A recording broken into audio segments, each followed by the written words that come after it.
नमस्कार दर्शक बंधु मु आपणकर प्रिय सुशांत भाई आगु आपन वीडियो देती गोटे वीडियो आपन को प्रमिश करी जे आपन को कम पैसा रे आ बिना पैसा रे कौन व्यवसाय करें से विषय कहवाई तो कथार अच्छी वाणिज्य बसंती लक्ष्मी व्यवसाय 5 परिवार पोषिब आ जो मैंने चाकरी करते चाकरी गोटे परिवार पोषिब ता कहबार अर्थ है चाकरी करिया लोक निज कथा चिंता करे व्यवसाय करिया लोक ता आखपाख 5टी परिवार कथा चिंता करे तो आज जानिबा केमिति 5टी व्यवसाय करिबा को 5टी व्यवसाय करिबा कम पैसा कि व्यवसाय करिबा से विषय में आपको टिप्स देवी। तो मुख्य 3टी व्यवसाय कथा कहि बर्तमान आपण पाखे जदि पैसा नाही आपण पाखे कम पैसा अछि आपण स्टूडेंट केमिति कौन व्यवसाय करेंगे आ केमिति आपण निजे इनकम करा सहित आखपाख लोक सहयोग करेंगे साहाय्य करेंगे हम व्यवसाय ना कमेबे आगू जी तो प्रथम गोटे व्यवसाय आनी जदि आपण सहित लोकों सहित संपर्क भल अच्छी आपणकर कम्युनिकेशन स्किल भल अच्छी लोक आपण भरोसा करती लोकों सहित परिचित आप लोकों संगे परिचित आप परिचय बनी भल अच्छी तो आप गोटे बिजनेस कहूँ आप निश्चय उपकृत हे देखु आमर प्रतिवर्ष स्कूल कॉलेज पिला माने बही खाता किणुंट बही खाता किणवा द्वारा आम गछ कटा जा प्रोसेसिंग करा जाउची तो बही करने मुख्य दरकार पेपर कागज तैयारी करने केते केते गछ आम कटा जाउची परिवेश उपर तार प्रतिकूल परिस्थिति सृष्टि होउची एठी आप दुईटा काम करेंगे मु कौन पाई कहूँ ना गछ बंचेबे आप इनडायरेक्टली परिवेश सुरक्षा करेंगे और व्यवसाय कर निजर गुजराण मेटेबे और अन्य को साहाय्य करेंगे अन्यर सहयोग करेंगे देखो आपण कॉलोनी रे आप साई रे आप आखपाख आपणकर बंधु परिचय जो मैंने अच्छा किसी लोक पिला धरी जनक पिला नवम पाठ पढ़ुँ से नवम पढ़ी सारा 10वीं पढ़ला ता बही बेस बेस कौन कर कबाड़िया बिकी दूँ बा कागज बिकी दूँ नष्ट कर दूँ आपड़ परीक्षा पूर्व से परिवार सह जोगाजोग करूँ जे आपण पिला पढ़ी सारे पाठ आप बहीटी नेबी और स्वल्प मूल्य ने किसी मूल्य देकी नेबी आप बुझे पारे जे बहीटा रिसाइक्लिंग होगा द्वारा गछ बंचब परिवेश बंचब से बहीटा आप आणवे पुणी खोजे कौ पिला अष्टम क्लास पढ़ुला तापाखे पहुँचे ताको बुझेबे नुआ बही किणवा द्वारा नुआ बही हवा द्वारा आम परिवेश उपर प्रभाव पड़ुଛି बारंबार गछ कटा जाउची जेते पेपर जेते कागज व्यवहार लगे से गछ कटा जाव तो ये कौन हम ना नवम पिलार बही आइले अष्टम पिला को आप बिक्री कले आपड़ 2 पैसा लाभ कले जो परिवार पिलाटी से गरीब हो मध्यम वर्ग हो धनी श्रेणी हो से अष्टम श्रेणी पिलाटी नवम बही पाइला पाइबा तार कौन है तार नुआ बही जी पैसा कंज्यूम होगा से पैसा कंज्यूम हेनी पैसा तार बचिला एवं जो नवम पिलाठू आप बही किनी किसी पैसा आप देले से तार परवर्ती से पैसा टी आउ कौन काम लगे पाइला एटी आप 2 जन को सहयोग कले निजर गुजराण मेटेले और परिवेशर सुरक्षा कले। द्वितीय व्यवसायटी कहबी अति सरल जी चाहे करेंगे केमिति करेंगे तार सूत्र भी कहबी जदि मो चैनल आपको भल लगुच मत फॉलो करूँ मो सब्सक्राइब भी लाइक करूँ सब्सक्राइब करूँ निश्चय आपको एमती मु विभिन्न प्रकार उपादेय जिनस जन तो चलतु द्वितीय व्यवसायटी कहूँ धरी नियंतु आपण पाखे आपण आखपाखे किसी लोकंर 1 रू अधिक गाड़ी अच्छी से बाइक हो बा कार हो आप ड्राइविंग शिखी ना शिखे भी दरकार ना आप आखपाखे जन अंकल अच्छा जड़े सार अच्छा जी कि ऑफिस गला 2टा गाड़ी ठिया हो तो सार को रिक्वेस्ट करूँ ना सार आप गाड़ी ठिया हो गाड़ी आप पैसा दे कि तेल मु पकेबी आप तेल पका तेल पैसा मुझे देवी से गाड़ी आप जोगाजोग कले जार पैसा अभाव जो मैंने गाड़ी किनी पार जार गोटे गाड़ी किनी कि विभिन्न समय 1 रू अधिक गाड़ी दरकार हो जोगाजोग करूँ से लोक को ए सार गाड़ी नहीं से बाबू काम में लगातु किसी पैसा आने ए बाबू को देवे या द्वारा है कौन ना से गाड़ी किनिया जो पैसा लगे से पैसा तार किसी लाभ पाइले उपकृत हेले गाड़ी आुआलानी गाड़ी रनिंग रे गाड़ी भल रहा जो लोक को आप गाड़ी देते से 50 लाख टका इनवेस्ट कर गाड़ी किनी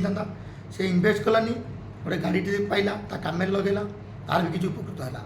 तो ये कौन है ନା ଆପଣଙ୍କ ଜଣକ ଜିନିଷ ନେଇ ଆଉ ଜଣ ଭାଇ ପହଞ୍ଚେଇଲେ ମଝିରେ ରହିଲେ ଆପଣ ତାଠୁ ଧରନ୍ତୁ 10 ଟଙ୍କା ଆଇଲେ ଏ ଲୋକଙ୍କୁ 6 ଟଙ୍କା ଛିଡ଼େଇଛନ୍ତି ବା 7 ଟଙ୍କା ଛିଡ଼େଇଛନ୍ତି 3 ଟଙ୍କା ଆପଣ ପ୍ରଫିଟ୍ କଲେ। ଏଇ ହିସାବରେ ଯେଉଁ ଦେଖିବେ ଆପଣ ଯଦି ଅତି କମ୍ରେ 5ରୁ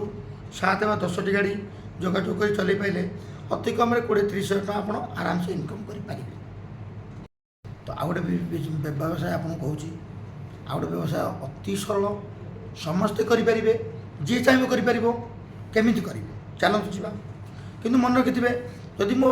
କହିବା ମୋ ଆପଣଙ୍କର କିଛି ଉପକାର ଲାଗୁଛି, କିଛି ଉନ୍ନତି କରୁଛି, ତାହେଲେ ନିଶ୍ଚୟ ମୋ ଭିଡ଼ିଓ ଟିକେ ଅନ୍ୟକୁ ସେୟାର କରିବେ। କାରଣ ଆପଣ ଉପକୃତ ହେଉଛନ୍ତି, ଅନ୍ୟମାନେ ବି ଉପକୃତ ହେବା ଦରକାର। ତ ତୃତୀୟ ବ୍ୟବସାୟଟି ମୁଁ ଆପଣଙ୍କୁ କହୁଛି, ଆପଣଙ୍କ ପାଖେ ପଇସା ନାହିଁ, ଆପଣଙ୍କ ପାଖେ ପଇସା ନାହିଁ କିନ୍ତୁ ବ୍ୟବସାୟ କରିବାର ଇଚ୍ଛା ଅଛି, ବ୍ୟବସାୟ ସ୍କିଲ୍ ଶିଖିବାର ଇଚ୍ଛା ଅଛି, ସୁବିଧା ଉପାୟ। ଧରନ୍ତୁ ଆପଣଙ୍କ ବଜାରରେ ଜଣେ ଗ୍ରୋସରୀ ଦୋକାନ କରିଛନ୍ତି ବା ଜଣେ ସାଇକେଲ ଦୋକାନ କରିଛନ୍ତି ବା ଜଣେ ଗାଡ଼ି ବ୍ୟବସାୟ କରୁଛନ୍ତି। ଆପଣ ତାଙ୍କ ସହ କଥା ହୁଅନ୍ତୁ ଯେ ଆପଣଙ୍କ ପାଇଁ ମୁଁ କଷ୍ଟମର ଆଣିବି, ମୋତେ ମାର୍ଜିନ୍ ଦେବେ। ଡିଲ୍ ଫାଇନାଲ୍ ହେଇଗଲା। ଗୋଟେ ସାଇକେଲ ଧରି ନିଅନ୍ତୁ ଆପଣ 200 ଟଙ୍କା ବା 100 ଟଙ୍କା ଫିକ୍ସ ହେଇଗଲା। ତ ଆପଣ କ'ଣ କରିବେ ନା ଆପଣ ଆଖପାଖ ପଡ଼ିଶାରେ ବୁଲିବେ, ଲୋକଙ୍କୁ କହିବେ ଯେ ମୁଁ ଗୋଟେ ଜାଗାରେ ଜବ୍ କରିଛି ବା ମାର୍କେଟିଂ କରୁଛି, ମୁଁ ଚାହୁଁଛି ଆପଣ ପିଲା ଯଦି ସାଇକେଲ କିଣିବାର ଅଛି ମୋ ସହ ଯୋଗାଯୋଗ କରନ୍ତୁ, ମୁଁ ଆପଣଙ୍କୁ ସୁବିଧା ସୁଲଭ ଦରରେ ସାଇକେଲ ଯୋଗାଇଦେବି ବା ସୁଲଭ ଦରରେ ଗୋଟେ ଗାଡ଼ି କିଣେଇଦେବି ବା ସୁଲଭ ଦରରେ ଆପଣଙ୍କର ଘରେ ଆଣିକି ଗ୍ରୋସରୀ ସାମଗ୍ରୀ ହେଲା ବା ପରିବାର ଯେକୌଣସି ଜିନିଷ ପହଞ୍ଚାଇ ଦେଇପାରିବି। ତ ସେଠି କ'ଣ ହେବ, ସେ ଲୋକଟାର ସମ୍ଭବ ଥିଲା ବଜାର ଦାମ ଯେତିକି ସେତିକିରେ ବି ସେ ଜିନିଷ ଯଦି ପାଇଲା, ଆପଣ ତ ଦୋକାନୀ ସାଙ୍ଗେ କଥା ହେଇଛନ୍ତି, ଗୋଟେ ସାଇକେଲ ବିକିଲେ 200 ଟଙ୍କା ପାଇବେ ବା 100 ଟଙ୍କା ପାଇବେ, ଗୋଟେ ବାଡ଼ି ବିକିଲେ 500 ଟଙ୍କା ପାଇବେ ବା 1000 ଟଙ୍କା ପାଇବେ ବା ଗୋଟେ ଗ୍ରୋସରୀ ନେଇକି ପହଞ୍ଚେଇ ଦେଲେ ସେ ଆପଣଙ୍କୁ କମିଶନ୍ ଦେବ। ତ ଏହି ହିସାବରେ ଆପଣ ଯଦି ଷ୍ଟୁଡେଣ୍ଟ ବା କାମ କରିସାରିଲା ପରେ କିଛି ସମୟ ପାଉଛନ୍ତି, ତାହେଲେ ଆପଣ ଅତି କମ୍ରେ ଯଦି ଘଣ୍ଟେ 2 ଘଣ୍ଟା ଚେଷ୍ଟା କରନ୍ତି 200, 300, 500 କମେଇବା କିଛି ବଡ଼ ଜିନିଷ ନାହିଁ। ତ ଆଭରେଜ୍ 500 ହିସାବରେ ଚାଲନ୍ତି ମାସକୁ 10-15 ହଜାର ଟଙ୍କା ଆପଣ ରନ୍ କରିପାରିବେ। ଯେଉଁଟାକି ଆଜିକା ଡେଟ୍ରେ ଗୋଟେ ପିଲା 8 ଘଣ୍ଟା ପରିଶ୍ରମ କଲେ 500 ଟଙ୍କା ପାଉଛି, ଆପଣ 2 ଘଣ୍ଟାରେ ମଧ୍ୟ 500 ଟଙ୍କା ଇନକମ୍ କରିପାରିବେ। ତ ସୁଶାନ୍ତ ଭାଇ ଆପଣଙ୍କୁ ଜଣାଉଛନ୍ତି ବିଭିନ୍ନ ବ୍ୟବସାୟ କେମିତି ଆପଣଙ୍କ ପାଖରେ ପଇସା ଯଦି ନାହିଁ ସମୟ ଦେଇକି ଆପଣ କେମିତି ପଇସା ଇନକମ୍ କରିବେ। ଆଉ ଗୋଟେ ବ୍ୟବସାୟ କରିବି, ସେ ବ୍ୟବସାୟଟି ମନେ ରଖିବେ ଯେମିତିକି କିଛି ଲୋକଙ୍କୁ ଚାକିରି ଦରକାର ଅଛି, ଆଉ କିଛି ଲୋକଙ୍କୁ ଚାକିରି ପାଇଁ ଲୋକ ଦରକାର ଅଛି, କିନ୍ତୁ ଯୋଗାଯୋଗ ହେଇପାରୁନି। କିନ୍ତୁ ଆପଣ ଚାକିରି କରିବେନି, ଆପଣ କ'ଣ କରିବେ ନା ଆପଣଙ୍କ ପାଇଁ ସମୟ ନାହିଁ। ଆପଣ ଷ୍ଟୁଡେଣ୍ଟ ହୁଅନ୍ତୁ ବା କର୍ମଜୀବୀ ବ୍ୟକ୍ତି ହୁଅନ୍ତୁ ବା କର୍ମଜୀବୀ ମହିଳା ହୁଅନ୍ତୁ, ତ ଦେଖନ୍ତୁ ଜାଣନ୍ତୁ ଯେ ମୋ ପଡ଼ିଶା ଘରେ ଗୋଟେ ପିଲା ଅଛି, ତା ପାଖେ ଡ୍ରାଇଭିଂ ସ୍କିଲ୍ ଅଛି ବା ତା ପାଖେ ଓଲ୍ଡିଂ ସ୍କିଲ୍ ଅଛି ବା ତା ପାଖେ ଇଲେକ୍ଟ୍ରିସିଆନ୍ ସ୍କିଲ୍ ଅଛି ବା ତା ପାଖରେ ଆଇରନ୍ କରିବା ସ୍କିଲ୍ ଅଛି। ବଜାରରେ ଏମିତି ଗୋଟେ ଜାଗା ଅଛି ଯେଉଁ ଲୋକକୁ ଗୋଟେ ସେଇଭଳିଆ ଲୋକ ଦରକାର ହେଉଛି କିନ୍ତୁ ସେ ପାଉନି। ଆପଣ ଯୋଗାଯୋଗ କରନ୍ତୁ, ସେ ବଜାରରେ ସେ ଦୋକାନୀ ସହିତ ହେଉ ବା କୌଣସି ଘରୋଇ ବ୍ୟକ୍ତି ସଙ୍ଗେ ହୁଅନ୍ତୁ, କି ମୁଁ ଆପଣଙ୍କୁ ଡ୍ରାଇଭର ଯୋଗାଇବି ବା ମୁଁ ଆପଣଙ୍କୁ ଲଣ୍ଡ୍ରି କଲାବାଲା ଯୋଗାଇବି ବା ଆପଣଙ୍କୁ ସହଯୋଗ କଲା ଭଳିଆ ଗୋଟେ ଲୋକ ଯୋଗାଇବି। ତ କଥାବାର୍ତ୍ତା ହେବେ, ସେ ଲୋକଠୁ କିଛି ପାରିଶ୍ରମିକ ଦାବି କରିବେ ଏବଂ ଯେଉଁ ଲୋକଟିକି ଆପଣ କର୍ମ ଯୋଗାଉଛନ୍ତି ତାଙ୍କଠୁ ଖୁସିରେ ମଧ୍ୟ କିଛି ପାରିଶ୍ରମିକ ଆପଣ ପାଇପାରିବେ। ତ ଏମିତି ହେଲେ ଆପଣଙ୍କ କିଛି ସମୟ ଦେଇ ଏ ସମୟର ମୂଲ୍ୟ ବଦଳରେ ଆପଣ କିଛି ଇନକମ୍ କରିବେ। କିଛି ନହେଲେ ମଧ୍ୟ ଆପଣ ଯଦି ଚେଷ୍ଟା କରନ୍ତି ମାସକୁ 10ରୁ 15 ହଜାର ବା 20 ହଜାର ଆରାମସେ ଲନ୍ କରିପାରିବେ, ଆରାମସେ ଇନକମ୍ କରିପାରିବେ। ପଞ୍ଚମ ବ୍ୟବସାୟ କଥା କହିବି, ଇଏ ଟିକେ କଷ୍ଟ, ସମସ୍ତଙ୍କ ଦ୍ୱାରା ଯଦି ବି ସମ୍ଭବ ନୁହଁ, ଅସମ୍ଭବ ବି ନୁହଁ। କେମିତି କଷ୍ଟ ଆପଣ ଦେଖନ୍ତୁ, କିଛି ଲୋକ କିଛି ବ୍ୟବସାୟ ଆରମ୍ଭ କରନ୍ତି କିନ୍ତୁ ଚଲେଇ ପାରନ୍ତି, କିଛି ଦିନ ପରେ ବନ୍ଦ କରିଦିଅନ୍ତି। ମ୍ୟାନ୍ ପାୱାର ଅଭାବରୁ ହେଉ ବା ତାଙ୍କର ସ୍କିଲ୍ ନଥିବା ହେତୁ ହେଉ ବା କୌଣସି କାରଣ ହେଉ, ସେ ଦୋକାନଟିକି 5 ଦିନ କରୁଛନ୍ତି, 10 ଦିନ ବନ୍ଦ କରୁଛନ୍ତି ବା ମାସେ କରୁଛନ୍ତି, 2 ମାସ ବନ୍ଦ କରୁଛନ୍ତି ବା ଚଲେଇ ପାରୁନାହାନ୍ତି,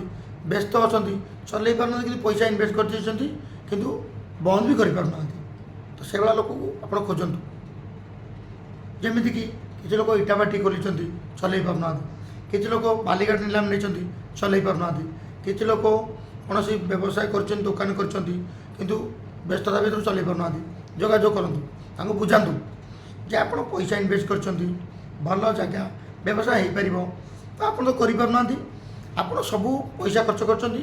ସବୁ ଇନଭେଷ୍ଟ କରିଛନ୍ତି, ଆପଣଙ୍କୁ ମୁଁ କେତେ ଦେଲେ ମୁଁ ସେ ବ୍ୟବସାୟଟା ଚଳେଇବି, ଆପଣ ମୋଠୁ କେତେ ପରସେଣ୍ଟ ନେବେ। ଆପଣଙ୍କର ମୂଳ ଲାଗିଲାନି, ଆପଣ ଯୋଗାଯୋଗ କଲେ, ଆପଣ କିଛି ସମୟ ଦେଲେ, ବା ଫୁଲ୍ ସମୟ ଦିଅନ୍ତୁ ବା ପାର୍ଟ ସମୟ ଦିଅନ୍ତୁ, ଆପଣ ତାଙ୍କ ଯୋଗାଯୋଗ କଲେ, ତନ୍ତୁ ଆପଣଙ୍କର କଥା ଚିଡ଼ିଲା ଯେ ଲାଭ ଯାହା ହେବ ଆପଣ ଅଧା ନେବେ, ସେ ଅଧା ନେବେ, ବା ଆପଣ 20% ନେବେ, ସେ 80% ନେବେ, ତ ବଢ଼ିଆ ନା। ଆପଣ ପଇସା ଲଗାଇଲେନି, ସମୟ ଲଗାଇଲେ, ସେ ବି ତାଙ୍କ ଲାଭ ପାଇଲେ, ଆପଣ ବି ଲାଭ ପାଇଲେ।